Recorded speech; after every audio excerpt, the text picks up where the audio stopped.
Asphalte au programme de ce nouveau numéro, l'essai d'une supercar pour rêver le temps d'une émission. Mais avant, voici le sommaire. Dans ce numéro, nous reviendrons sur la deuxième édition du e-rallye. Des véhicules 100% écologiques ont parcouru la France pour une arrivée en principauté. Et pour notre essai du mois, nous vous emmènerons à bord d'une supercar exceptionnelle. Elle est la catégorie phare de chez McLaren, j'ai nommé la 720S.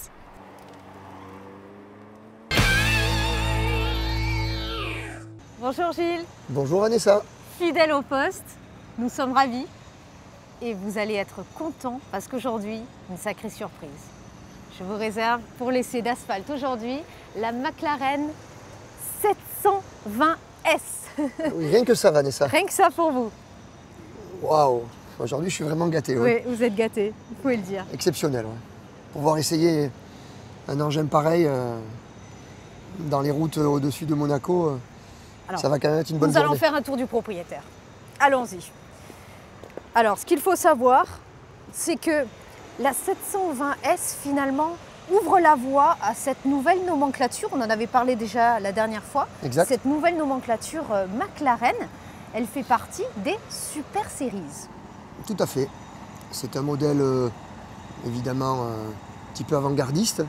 McLaren n'a pas de véhicule non exceptionnel, évidemment. Mais celle-là, elle est quand même un niveau supérieur. Voilà, c'est ça, de l'exceptionnel dans l'exceptionnel.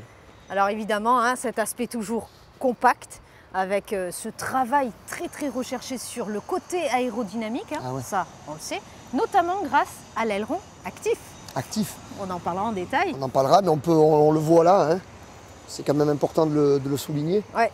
Avec donc les vérins qui permettent à l'aileron, évidemment, Et ce travail aérodynamique, il est fait, vous savez, grâce à quoi aussi également? Grâce suspension, je pense. Oui, également, mais surtout aux portes. Aux portes oui. en élytre. Vous faites bien de le souligner, Vanessa. Regardez ça, comme c'est magique. Voilà, Gilles. Oui, voilà. Et on voit bien justement la particularité. Oui. En ayant vraiment la possibilité de rentrer. Je peux rentrer alors? C'est plus facile de rentrer sur ce modèle, effectivement. Ils ont facilité l'accès. Alors, fini les longs discours, Gilles. Place à l'action. Profitez. Ah ben voilà. Allez-y. C'est parti.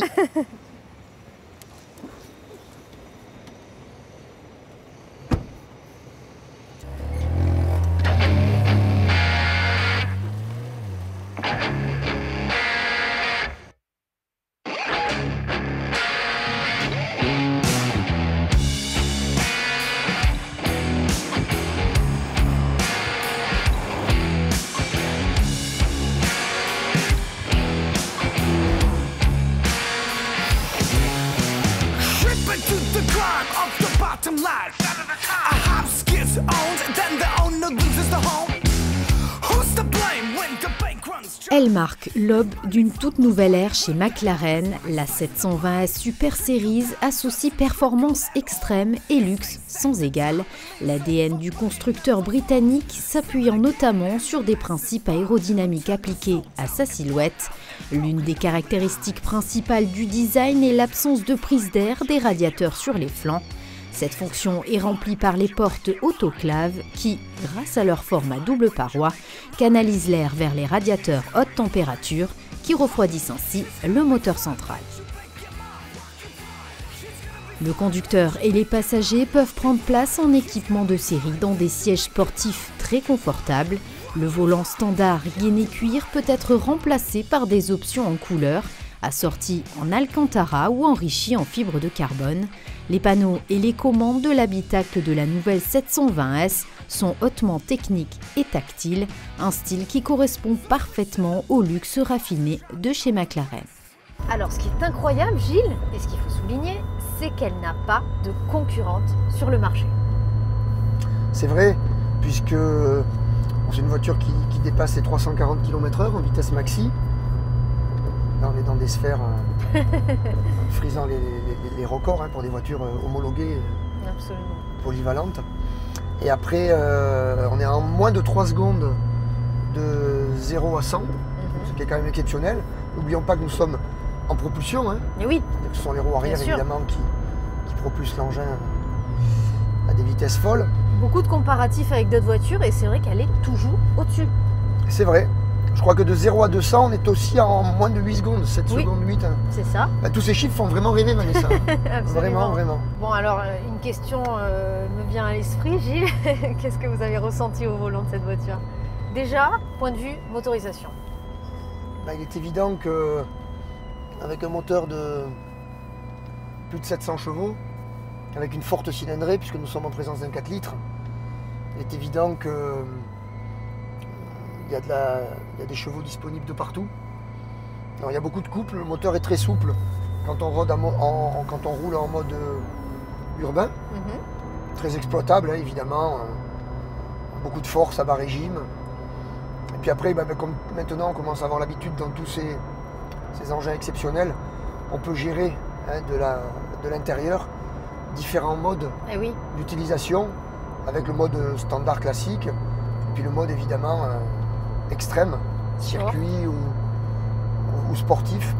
Et tout ça évidemment est lié à une transformation due à l'électronique, une mutation de la voiture en fonction des modes dans lesquels on les utilise. Et on a des montées en régime encore un peu plus vives quand on est vraiment dans le mode extrême, le mode sport. Mais de toute façon, il y a une sonorité qui est encore, une fois de plus, bien particulière à McLaren, qui moi je trouve aussi vraiment exceptionnelle. Le moteur, il est diabolique. Hein. Il prend les tours jusqu'à 8000 tours. Il en demande tout le temps. On peut passer les rapports à différents régimes. Ah oui, tiens, parlons de la boîte. Oui, bon ben là c'est pareil. Dans ce niveau de performance et de qualité de fabrication, les boîtes à vitesse maintenant ont atteint des niveaux d'utilisation exceptionnels. Donc on a une boîte 7 vitesses. Surtout chez McLaren. On a une boîte 7 vitesses où on peut évidemment rouler en mode automatique. Et puis après, on peut évidemment accéder aux palettes qui sont petites mais bien faites. Elles tombent bien ergonomiquement. D'accord. Moi je trouve que c'est important aussi parce que souvent, même des fois, certains constructeurs font encore des petites... C'est vrai. Et on le remarque à chaque fois. Voilà, et là franchement, on veut s'en servir, on veut rouler avec. Tout tombe bien. Un point vraiment positif de cette McLaren. Le nouveau moteur V8 4 litres biturbo offre des pics de performance inégalés en développant 720 chevaux à 7000 tours minute. La puissance et l'efficacité augmentent de presque 10% par rapport au moteur V8 3 litres 8 de la 650S, avec une puissance et un couple moteur considérablement plus importants qui bénéficie également de la réduction du poids du véhicule. Le nouveau moteur 4 litres donne à la McLaren un ratio poids-puissance de 561 chevaux par tonne. Alors Gilles, c'est paradoxal, mais dans une McLaren, je vais vous parler du futur de l'automobile, j'ai envie de dire, du e-rally plus précisément. Qu'est-ce que vous en pensez? Est-ce que vous pensez que c'est forcément l'avenir du sport auto? Est-ce que l'avenir du sport auto est dans l'électrique aujourd'hui? Je pense que l'avenir tout court de l'automobile est dans... Vaste question. Dans l'électrique quand même. Et évidemment, les constructeurs ont toujours tendance, on le sait, à développer leur technologie par le biais de la compétition. Et c'est vrai que le petit... maintenant, il y a une formule qui est reconnue par la FIA, dont fait partie, si je me trompe, de le e-rally. Oui, c'est vrai. Donc avec toutes les petites autos, les OE, etc. Là. Et je pense que de toute façon, on y vient. Et moi je trouve ça très bien. Très bien que la formule soit reconnue, que les constructeurs commencent à s'intéresser de plus en plus à venir dedans. Comme la Formule 1, évidemment. Et oui, bien sûr. On va puiser dans la technologie. On y va. On y va doucement, mais on y va. Doucement. Donc comme nous sommes des gens, moi je me suis toujours essayé de m'adapter et j'aime beaucoup l'évolution. Oui. Je dirais que il va falloir s'y faire. Eh bien, sachez qu'Asphalt a suivi la seconde édition du e-rally, une compétition de régularité avec des véhicules 100% verts. Regardez. Des véhicules 100% non polluants et sans émission de CO2 s'étaient réunis à l'occasion de cette deuxième édition du e-rallye. Inscrits au calendrier international de la FIA, 38 équipages se sont donc retrouvés au départ.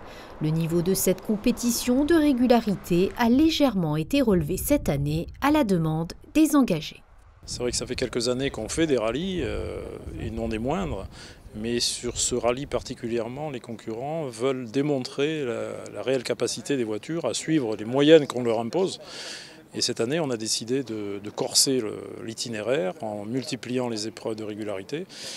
Et je crois que c'est bien ressenti par la plupart des concurrents parce qu'ils étaient demandeurs. Donc de toute façon, je crois qu'ils seront satisfaits. Le départ était fixé à Fontainebleau dans un cadre idyllique avec son château du XIIe siècle, le célèbre château royal qui accueille pour la deuxième année consécutive le e-rallye. Une aventure de près de 1000 km commence ainsi pour rejoindre la principauté. Les concurrents prennent alors la direction d'Honnête-le-Château, près de Rodez, afin de s'installer pour la nuit dans un parc de recharge électrique et hydrogène.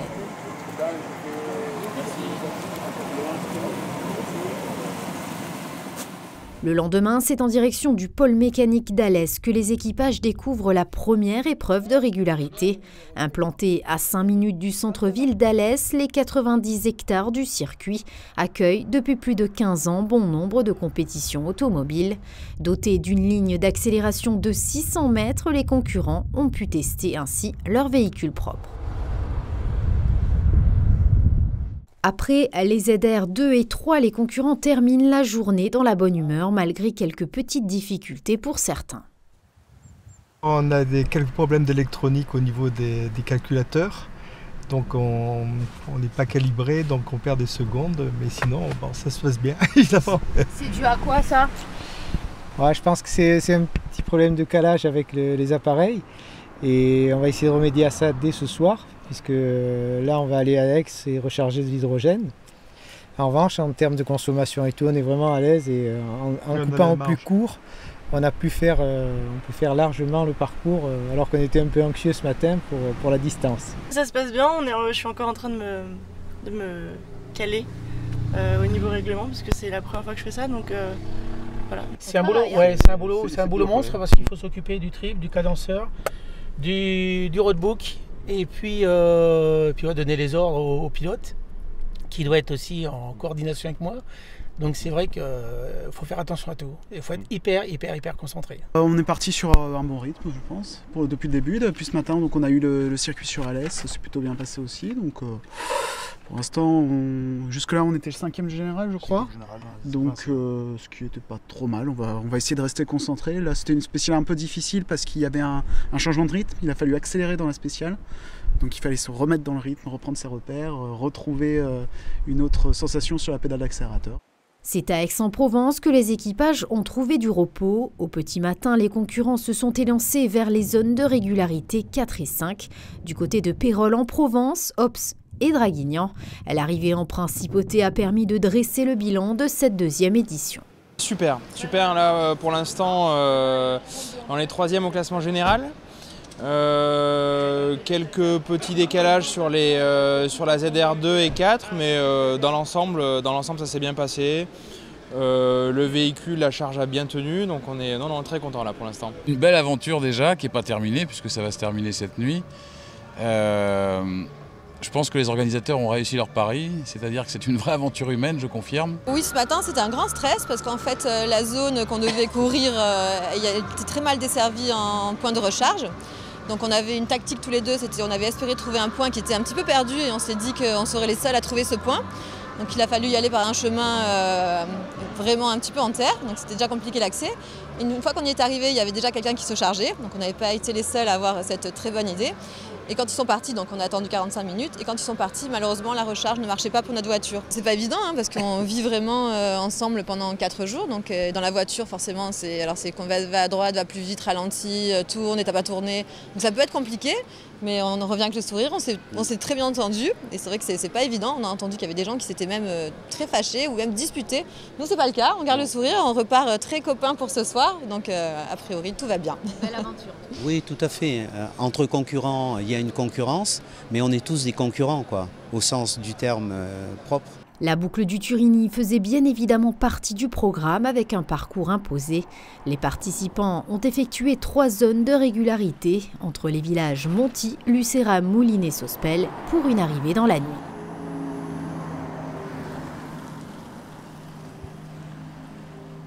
Parmi les concurrents, les institutions monégasques étaient très bien représentées. Dans un esprit pionnier, ce e-rallye a pu ainsi offrir une place aux technologies du futur, mais surtout à l'aventure humaine. Je suis fier de mon copilote et de ce qu'on a partagé. Voilà. Et puis merci à Monseigneur de nous avoir poussé parce que c'est vraiment spécifique. On découvre la mécanique, je vous dis, c'est vraiment bien, très bien. C'est une épreuve, donc elle est aussi bien physique qu'intellectuelle. Il faut un petit peu d'endurance physique pour tenir le choc et rester disponible intellectuellement pour justement arriver à conjuguer à la fois la durée de l'épreuve et les difficultés de chaque épreuve interne, c'est-à-dire ce qu'on appelle les zones de régularité, qui doivent être suivies avec intensité. Très très bien. On n'a pas de brouillard, pas comme l'année dernière, donc c'était très bien. Et la route impeccable, pas de pluie, parfait. On avait tout misé sur la dernière pour rattraper notre léger retard et gagner le rallye. Bon, ce sera pour l'année prochaine, mais sur 30 km, on était certain de passer à 0 à chaque fois et donc bien évidemment de remporter ce rallye. Mais on est prêt pour l'an prochain, on étudie, on apprend chaque année, tout va bien. L'équipage Didier Malga, Anne-Valérie Bonnet sur Tesla S s'est imposé pour cette 2e édition du e-rallye. Soulagement à l'arrivée pour ses concurrents qui maîtrisent pourtant très bien les rouages de la régularité. Il y a une belle bagarre avec les Italiens, c'est notre fin de saison en championnat de France des rallyes énergie nouvelle, on va être champion pour la 2e fois consécutive. C'est le rallye de référence pour nous, donc c'est forcément quelque chose d'important. On a beaucoup de soutien, beaucoup de personnes qui nous suivent depuis 4-5 ans, donc c'est aussi pour eux sans doute une grosse satisfaction. Et puis, vous voyez, j'ai déjà perdu ma copilote qui craque de plaisir, donc je peux pas... C'est la référence, on est bien d'accord. Ce e-rallye 2017 a pu ainsi démontrer le potentiel des voitures non polluantes. Leur efficacité au cours de cette épreuve semble extrêmement prometteuse pour les prochaines années. Gilles, c'est bien beau de parler finalement de performance, de motorisation très élevée, mais quand même, l'engin, il faut l'arrêter à un moment donné, non? Oui, en plus, vous mettez le doigt, Vanessa, sur un point aussi tout particulier. Cette voiture a la particularité, je crois que c'est quasiment unique au monde, d'avoir des suspensions actives et pilotées, ça oui, hein, pas mal de... Plus précisément, interconnectées. Voilà, c'est-à-dire qu'à ce niveau-là, donc la particularité, c'est que au niveau du freinage, vous savez par exemple, Vanessa, là, si je roule à 200 km/h, vous savez en combien de mètres je peux m'arrêter? C'est-à-dire de 200 à 0? Non. En 122 mètres, Vanessa. C'est pas vrai. Et là, on est vraiment dans un record. Ah, je pense que c'est exceptionnel. Totalement exceptionnel. Aucune autre supercar n'est capable de s'arrêter à cette vitesse-là sur si peu de distance, on est d'accord? Tout à fait. Et vous savez, donc, on va essayer d'expliquer un petit peu aux téléspectateurs le pourquoi justement de cette particularité unique. C'est qu'en fait, on a les suspensions qui sont donc interconnectées entre l'avant et l'arrière. Ça, dans certains supercars ou hypercars, on le trouve. On connaît, c'est déjà. Mais là, par contre, on a droite et gauche. C'est-à-dire qu'en fait, quand on freine... Elle compense. C'est ça. D'accord. On a les 4 roues, qui sont donc en liaison avec le sol, qui envoient des informations. Et si on est dans une zone, par exemple, avec la roue avant droite, qui est plus glissante, et que l'avant gauche, elle est dans un terrain qui est beaucoup plus de grippe, eh ben, la voiture, elle va calculer intelligemment la répartition des freins, non seulement entre l'avant et l'arrière, mais entre la droite et la gauche, c'est-à-dire entre les deux roues de chaque essieu. Et ça, c'est exceptionnel. Ça, c'est unique. Ça, c'est unique. Aucune autre supercar n'est capable d'apporter cette technologie. C'est vraiment lié, propre à McLaren. Donc encore sur ce modèle exceptionnel, une particularité dans l'avant-garde de cette gamme. Un mot également, Gilles, sur le châssis qui est totalement repensé. Et je pense que ça vaut le coup d'en parler. Oui, là aussi, nous avons été habitués au McLaren qui avait donc la base du châssis en carbone. Cette plateforme de 75 kg. C'était déjà top. Je connais très bien. Bravo. Tout en carbone, exact. Et sur ce modèle-là, évidemment, on n'a qu'à jeter un coup d'œil rien que sur les montants. Là. Oui, on l'a vu tout à l'heure, c'est vrai. Évidemment, tout est en carbone. Donc on a la cellule qui maintenant est 100% en carbone. Nous avons beaucoup de chance parce que c'est vrai que quand on a commencé cet essai, il pleuvait un peu. Hein. Les routes sont assez humides, le soleil sort, on a de la chance. Mais justement, ça me fait penser à quelque chose. Cette voiture est dotée d'un mode drift. Ça aussi, et un sacré mode drift, expliquez-nous. Vous faites bien de le souligner aussi. Vous voyez, qu'est-ce qu'il y a tellement de choses à raconter sur cette voiture que c'est quand même exceptionnel. Donc ça aussi, moi j'aime beaucoup. Hein. Je trouve ça vraiment génial d'avoir pu penser à ça et d'avoir pu vraiment travailler. Petit détail. Vraiment, les concepteurs de cette McLaren ont vraiment déliré. Et alors, on va essayer d'expliquer le plus simplement possible qu'est-ce que c'est que cette possibilité de faire du drift avec cette voiture. Alors déjà, on se met en condition circuit, évidemment. Voilà.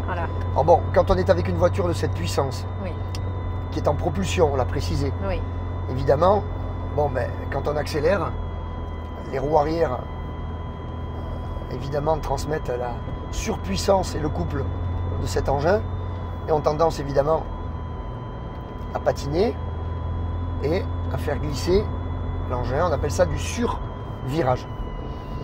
Et donc, alors là, on roule tranquillement, on se met dans la peau d'un couple qui va aller se promener, qui n'a pas forcément envie de faire peur à madame. Et donc, attention Gilles hein. Et donc, là on est en mode sécu, entre guillemets, on a une traction contrôle, j'accélère même sous la pluie, la voiture garde le cap. Et là on est vraiment dans un mode totalement balade. Civilisé, balade au soleil. Sécurité et balade.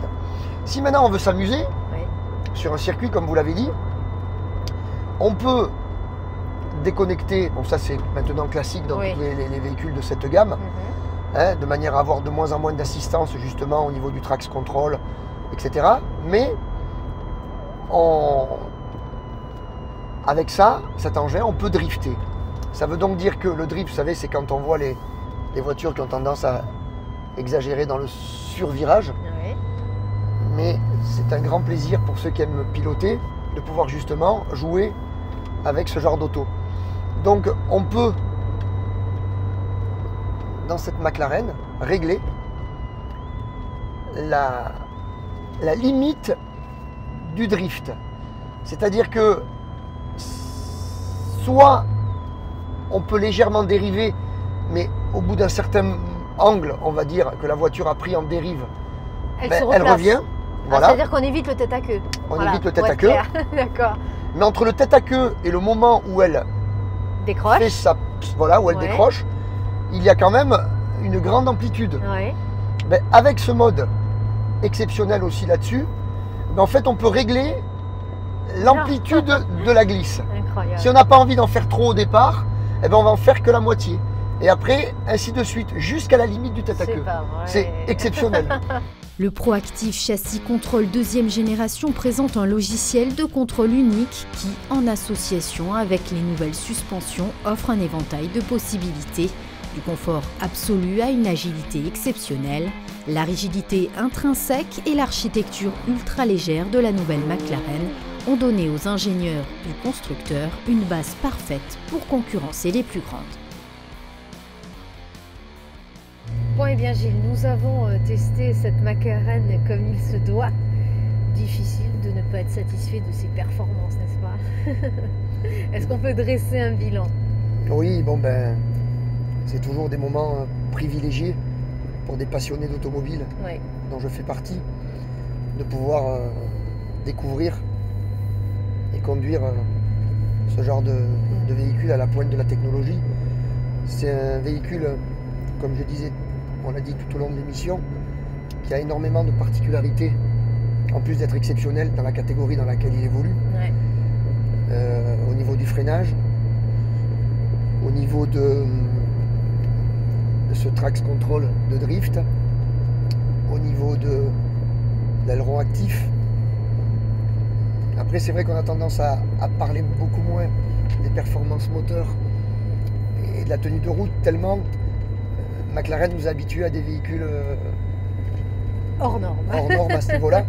Donc Absolument. aujourd'hui, je mettrai en avant, évidemment, toutes ces petites particularités Ouais. qui en font une des meilleures freineuses du monde. Et une voiture très joueuse, polyvalente malgré tout. Ouais. Parce que vous avez vu, on n'a pas vraiment, c'est pas inconfortable à rouler tranquillement comme on roule. Hein.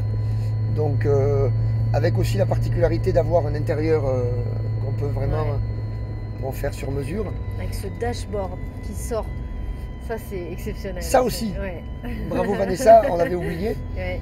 Donc le dashboard qui est assez classique, quoique, vu sa forme, en mode normal, et qui devient radical, il pivote sur lui-même et il laisse apparaître un autre dashboard beaucoup plus simple et beaucoup plus course, qui nous met encore plus dans l'ambiance quand on est dans des, évidemment, sur des circuits ou en mode vraiment éclate à bloc. Merci pour cet essai, c'est toujours du pur bonheur de vous avoir dans notre équipe permanente maintenant dans Asphalt.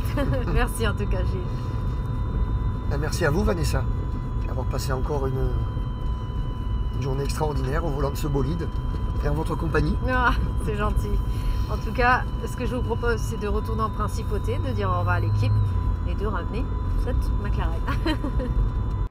La Super Series est au cœur du business de McLaren. C'est la première fois qu'un modèle tel que la 720S reste absolument fidèle à l'esprit pionnier du constructeur britannique en permettant au segment des supercars de faire un véritable pas en avant. Bien Gilles, merci pour cet essai fabuleux, une fois de plus. Merci à vous Vanessa. Très beau cadeau aujourd'hui. Oui, c'était un cadeau, mais pour moi aussi. On se retrouve le mois prochain, j'espère. Bien sûr. Pourquoi pas, avec une belle surprise. Comme d'hab. Allez, je vous donne rendez-vous le mois prochain pour toujours plus d'actualités automobiles. À très vite.